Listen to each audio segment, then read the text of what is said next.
Oke, welcome back to my class. Kembali lagi di kelas Abdurrahman bin Auf. Pelajaran kedua, fikih ya. Kita akan belajar tentang sholat sunnah Idain. Kemarin kita sudah terangkan sholat sunnah rawatib ya, sudah. Sholat sunnah malam, sholat tarawih, sholat tahajud, witir. Nah, sekarang kita akan menerangkan tentang sholat sunnah Idain. Halaman 7 bisa kalian buka. Yang C, sholat Idain. Apa sih sholat Idain itu? Sholat Idain adalah 2 rakaat hari raya, 2 rakaat, 2 sholat hari raya bagi umat Islam yang pelaksanaannya pada waktu duha. Waktu melaksanakannya sholat Idain, hukum melaksanakan sholat Idain adalah sunnah muakkad, artinya sunnah yang dikuatkan. Ya, lihat. Jadi sholat Idain itu adalah sholat hari raya, 2 hari raya. Ya, sholat Idul Fitri dengan sholat Idul Adha. Kalian sudah tahu lah itu ya. Hukum melaksanakannya sunnah muakkad, artinya sunnah yang dikuatkan. Jadi sangat dianjurkan. Ya. Nah, ini macam-macam sholat Idain. 1, sholat Idul Fitri. Ya, kalian sudah tahu lah sholat Idul Fitri itu. Sholat Idul Fitri adalah sholat hari raya yang dilaksanakan pada tanggal 1 Syawal, mulai terbit matahari sampai tergelincirnya matahari. Nah, jadi jika ada pertanyaan kapan dilaksanakan sholat Idul Fitri, tanggal 1 Syawal. Tanggal 1 Syawal. Mulai terbit matahari sampai tergelincirnya matahari. Kalau tergelincirnya matahari itu kapan? Zuhur ya. Bukan sore. Kalau sore sudah tenggelam. Tergelincir itu zuhur. Sholat ini dilaksanakan sebanyak 2 rakaat dengan 2 khutbah setelah sholat. Nah, jadi kalau yang putra itu sholat Jumat, khutbah dulu baru sholat. Tapi kalau Idul Fitri dan Idul Adha, sholat dulu 2 rakaat, habis itu baru khutbah ya. Sholat Idul Fitri menandakan telah habisnya bulan Ramadan dan umat Islam meraih kemenangan dengan mendapatkan jiwa yang kembali suci atau fitri. Ya. Jadi sholat Idul Fitri ini menandakan telah habisnya bulan Ramadan setelah kita berpuasa 1 bulan. Tapi di hari raya Idul Fitri tidak boleh berpuasa.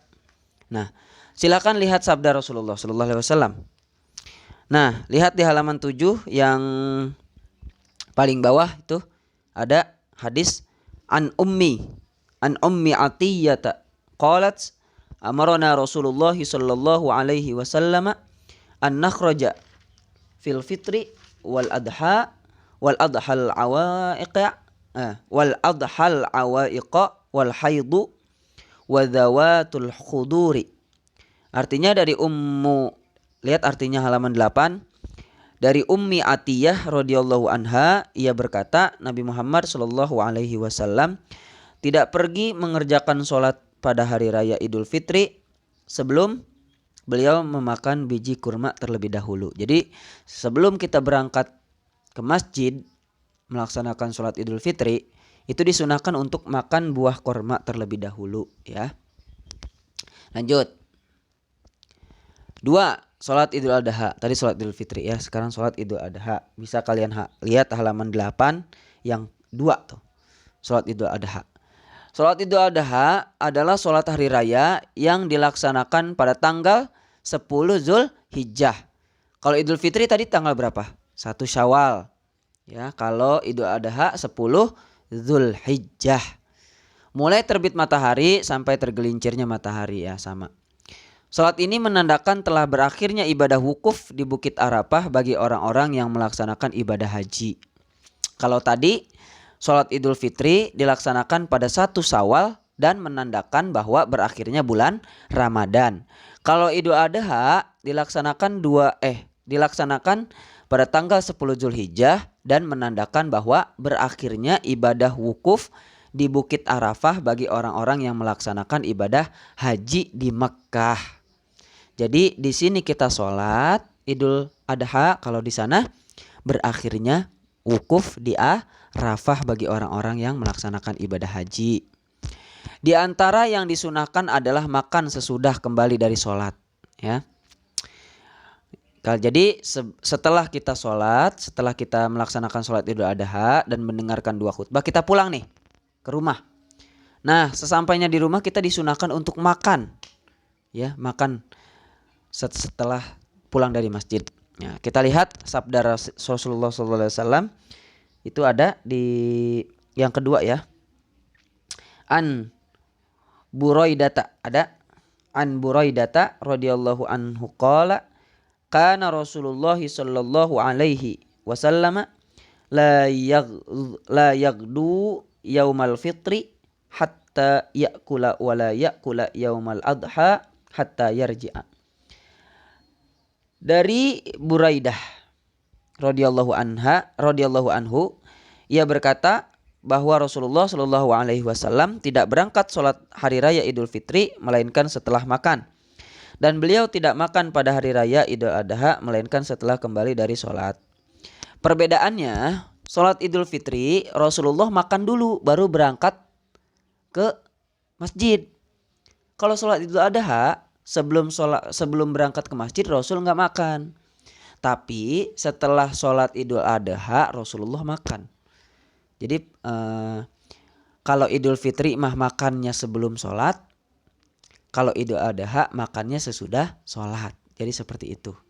Nah, sekarang lanjut. Sholat tahiyatul masjid. Yang D ada tuh. Sholat tahiyatul masjid masih halaman 8. Sholat tahiyatul masjid secara bahasa adalah sholat menghormati masjid. Tuh. Secara bahasa apa? Sholat menghormati masjid. Adapun menurut istilah, sholat sunnah tahiyatul masjid adalah sholat sunnah 2 rakaat yang dikerjakan sesaat setelah kita memasuki masjid. Jadi, nah kita lanjut dulu deh. Sholat tahiyatul masjid dilaksanakan sebanyak 2 rakaat sebelum duduk di dalam masjid. Bacaan sholat tahiyatul masjid sama dengan bacaan sholat yang lainnya, hanya niatnya saja yang berbeda. Nah jadi kalian ketika masuk masjid, hendaknya kalian sholat sunnah 2 rakaat dulu. Namanya sholat apa? Sholat tahiyatul masjid. Kalau bisa sebelum kalian berbicara satu kata pun di masjid, ya, sebelum kalian duduk di masjid, kalian sholat dulu 2 rakaat. Ya, namanya sholat tahiyatul masjid. Bacaannya sama seperti sholat biasa, hanya niatnya saja yang berbeda. Silakan lihat sabda Rasulullah SAW. Ada di halaman 8 masih di halaman 8. Topik bacain. An Abi Qatadah qala Rasulullah sallallahu alaihi wasallam idza dakhala ahadukumul masjida fala yajlis hatta yusalliya rak'ataini. Rawahu Bukhari wa Muslim.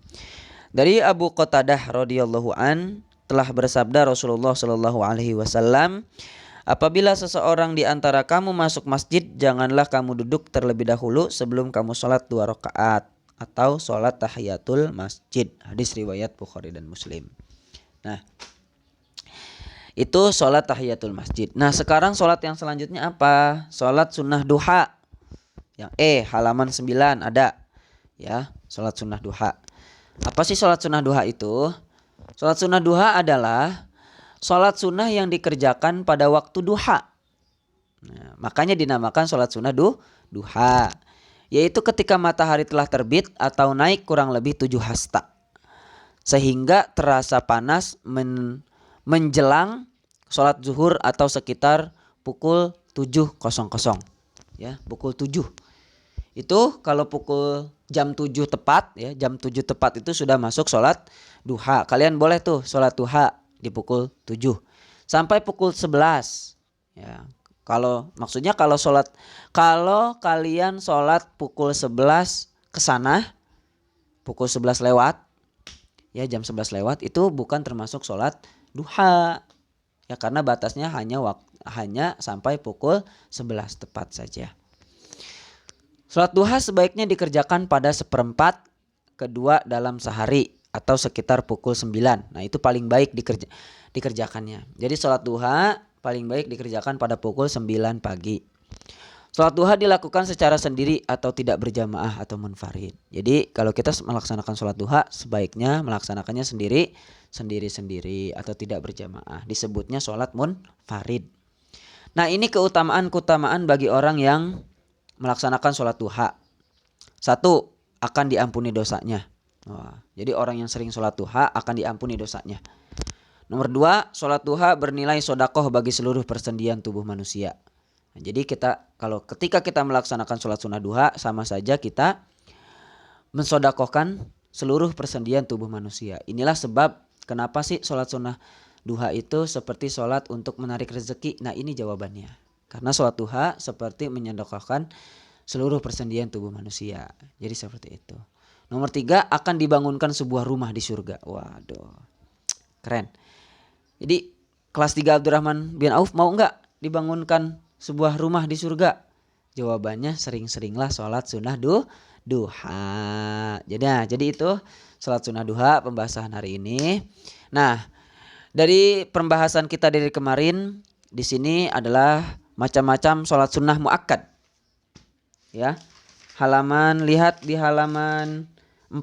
Coba buka halaman 4, buka halaman 4. Itu ada sholat sunnah muakkad.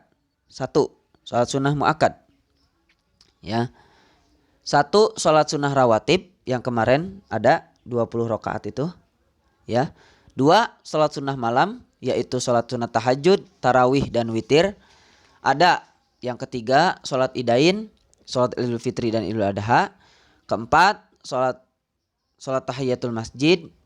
Yang kelima sholat sunnah duha. Nah itu macam-macam sholat sunnah muakkad. Maka besok kita akan masuk kepada sholat sunnah goer muakkad. Oke, itu saja yang Kak Topik sampaikan pada siang hari ini. Semoga bermanfaat. Untuk fikih tidak ada tugas, tapi tema 2 tadi ada tugas ya. Jangan lupa. Oke, itu aja. Assalamualaikum warahmatullahi wabarakatuh.